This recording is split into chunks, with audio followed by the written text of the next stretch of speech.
അവസാന ലാപ്പിൽ നിലമ്പൂരിൽ വനം വന്യജീവി ആക്രമണവും മലയോര കർഷകരുടെ പ്രശ്നങ്ങളുമൊക്കെ ചർച്ചയാക്കുകയാണ് കോൺഗ്രസ്.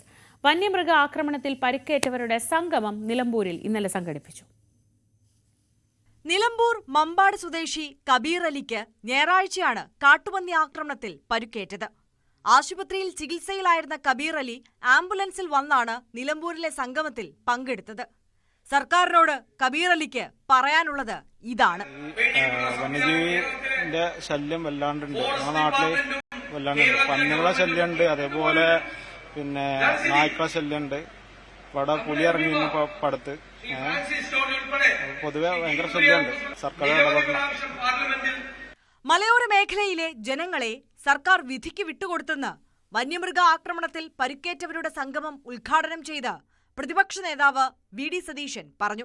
മലയോരത്തെ ജനങ്ങളെല്ലാം ഭീതിയിലാണ് അല്ലേ?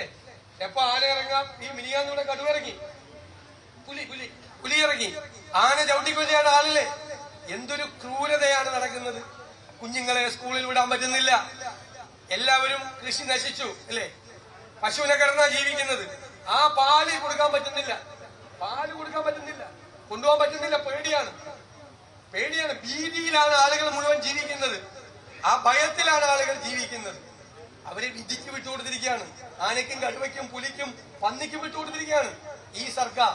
UDF അധികാരത്തിൽ വന്നാൽ ജനങ്ങളെ വിധിക്ക് വിട്ടുകൊടുക്കില്ല.